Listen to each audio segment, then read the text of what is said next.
Assalamualaikum warahmatullahi wabarakatuh. Nama saya Nur Fatini Uzma binti Khairul Anwar daripada kelas DPHU 4F. Nombor matrik saya ialah DHU 202025057. Hari ini kumpulan kami ingin membentangkan tentang peraturan kerajaan Arab Saudi yang perlu dipatuhi oleh jemaah semasa berada di Tanah Suci. Nombor 1, pengenalan. Perjanjian Muassasah merupakan satu perjanjian di mana jemaah haji mesti mematuhi perjanjian ini semasa melakukan haji. Selain itu, perjanjian ini mempunyai dua parti, iaitu parti pertama dan parti kedua. Seterusnya, parti pertama ialah parti yang memegang segala kontrak jemaah, mempunyai keupayaan untuk menampung segala kemampuan jemaah haji atau umrah apabila jemaah tersebut mempunyai masalah, menyediakan perkhidmatan yang diperlukan kepada jemaah haji dan umrah serta pelawat Masjid Nabi. Ianya juga tetakluk pada syarat-syarat dan spesifikasi yang ditakdirkan oleh pegawai-pegawai di Arab Saudi. Ianya juga dilesenkan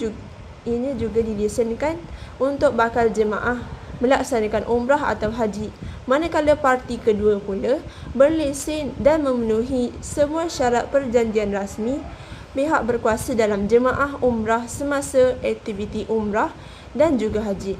Oleh itu, perjanjian muassasah juga berkepentingan untuk melindungi jemaah haji dalam menangani masalah terutama sekali apabila berdepan dengan wabak seperti COVID-19. Sekian daripada saya, terima kasih.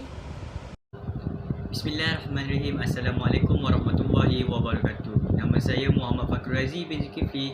Saya daripada kelas DPHU 4E, nombor matrik 202025178. Baiklah, di sini saya ingin menerangkan mengenai peraturan kerajaan Arab Saudi yang perlu dipatuhi oleh jemaah semasa berada di Tanah Suci, iaitu berkaitan peraturan dengan penyediaan perkhidmatan.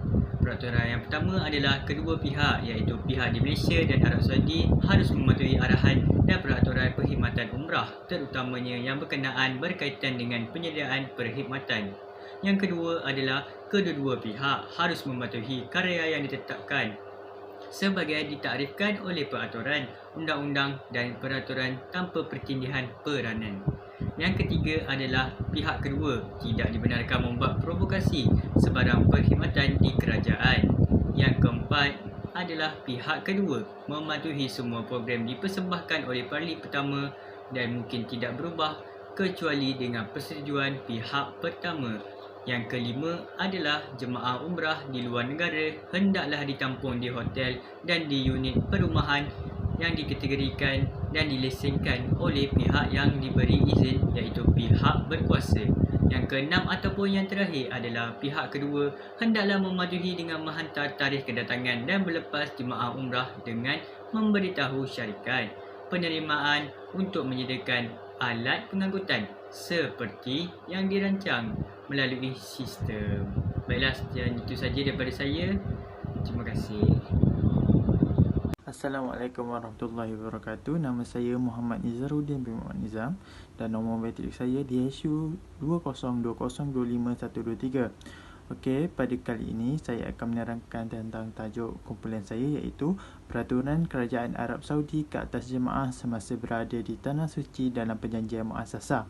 Okey, kumpulan kami akan menerangkan ataupun menjelaskan tentang peraturan Kerajaan Arab Saudi yang perlu dipatuhi oleh jemaah semasa berada di Tanah Suci. Okey, peraturan yang pertama. Tidak ada jemaah umrah yang boleh ditempatkan di hotel yang dilesenkan oleh undang-undang. Itu merupakan peraturan pertama yang ditetapkan oleh Kerajaan Arab Saudi dalam artikel ke-8.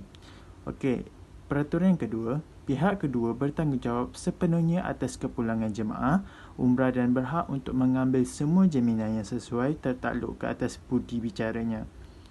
Okey, maksud di kat sini pihak kedua itu merupakan syarikat Arab Saudi. Dia bertanggungjawab sepenuhnya atas kepulangan jemaah umrah dan berhak untuk mengambil semua jaminan yang sesuai tertakluk ke atas budi bicaranya. Okey, peraturan yang ketiga pula ialah Pihak kedua iaitu syarikat Arab Saudi bertanggungjawab sepenuhnya untuk kebaikan pemilihan jemaah umrah dan memaklumkan kepadanya dengan semua peraturan dan arahan Arab Saudi.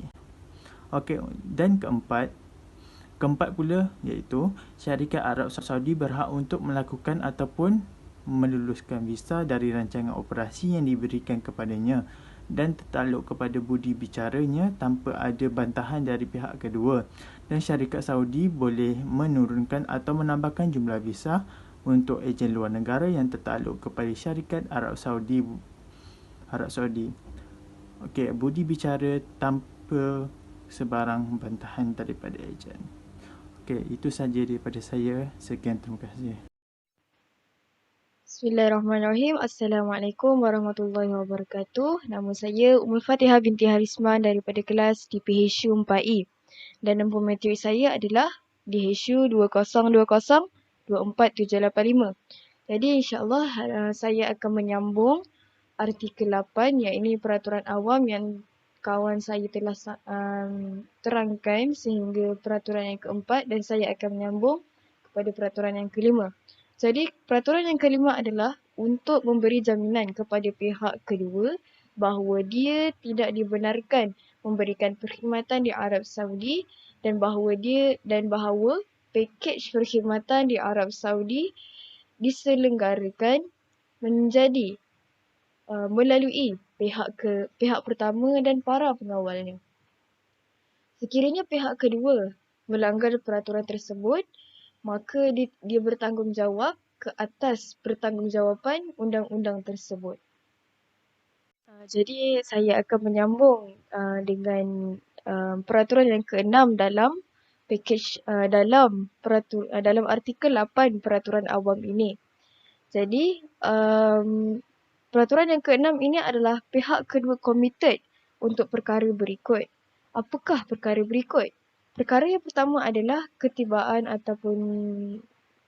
jemaah umrah pada waktunya dirancang dalam pakej perkhidmatan tertakluk kepadanya dia diberi visa. Sebab maksudnya ketibaan jemaah umrah tu dirancang mengikut waktu yang ada dalam pakej perkhidmatan sewaktu ataupun maksudnya tertakluk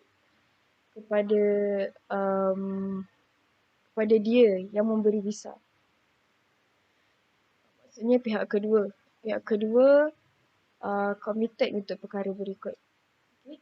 Yang kedua pula atau perkara yang kedua adalah penyediaan tiket pergi dan balik untuk jemaah umrah. Yang ketiga pula adalah para jemaah perlu mematuhi tarikh pulang mereka yang dimasukkan ke dalam sistem dalam perkhidmatan pakej.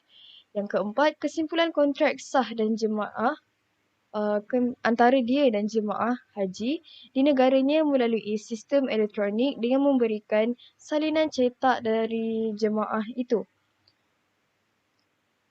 Seterusnya pula, yang kelima, menulis jadual perkara perjalanan, kedatangan dan pulang untuk setiap jemaah.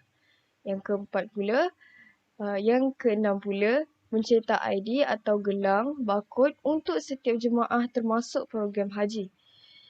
Yang ketujuh, mencetak pelekat program jemaah di atas pasport mereka. Dan perkara yang terakhir dalam peraturan yang keenam ini adalah menyediakan brosur kesedaran kepada jemaah mengenai isu-isu berikut, iaitu jenis tempat tinggal di Arab Saudi, sistem haji dan haji umrah, dan sistem dan peraturan lawatan Masjid Nabi untuk disiapkan bekerjasama dengan pihak berlesen Saudi Arabia. Sekian daripada saya. Saya akan teruskan dengan saya akan serahkan kepada kawan saya yang seterusnya. Assalamualaikum warahmatullahi wabarakatuh. Nama diberi Muhammad Firas bin Kamalisa dari kelas 4F bernombor matrik DHU 2020-25027. Saya akan meneruskan pembentangan yang terakhir iaitu mengenai kesimpulan. Kesimpulan yang diperolehi oleh kumpulan kami mengenai perjanjian muasasah ialah perjanjian muasasah telah memudahkan umat Islam menunaikan haji secara keseluruhannya. Oleh itu, menunjukkan agama Islam merupakan agama yang mudah dalam melaksanakan pelbagai ibadah. Sebagai contoh, ibadah haji dan umrah dan ibadah yang lain-lain. Selain daripada itu, jemaah yang datang untuk menunaikan haji dan umrah tidak dibenarkan untuk bekerja di sana. Hanya boleh tertumpu kepada ibadah yang hendak dilaksanakan dan membeli buah tangan atau cenderamata untuk pulang ke negara masing-masing. Jika jemaah ada yang melanggar peraturan yang telah dimeterai oleh muassasah, pihak Arab akan mengenakan tindakan ke atas jemaah yang melakukan kesilapan. Seterusnya, ia juga dapat merealisasikan impian jemaah haji dalam melaksanakan ibadah ini supaya jemaah haji ini memperolehi haji yang mabrur. Mengenai perjanjian muassasah ini juga, setiap jemaah yang mahu menunaikan ibadah haji dan umrah perlulah mendapatkan vaksin terlebih dahulu mengikut prosedur yang telah ditetapkan. Ini membantu jemaah daripada melakukan sebarang kesilapan semasa di negara Arab Saudi dan ketika menunaikan haji dan umrah. Di sini menunjukkan perjanjian muassasah ini sangat dititik beratkan untuk jemaah menunaikan haji dan umrah di tanah suci. Selain daripada itu, perjanjian muassasah ini juga dalam agensi pelazungan dapat memberi bantuan kepada jemaah dari segi pelbagai aspek seperti pengangkutan, penginapan, makan, minum dan sebagainya. Akhir sekali, kemudahan yang telah diwujudkan ini juga dapat memberi manfaat kepada para jemaah pada masa akan datang.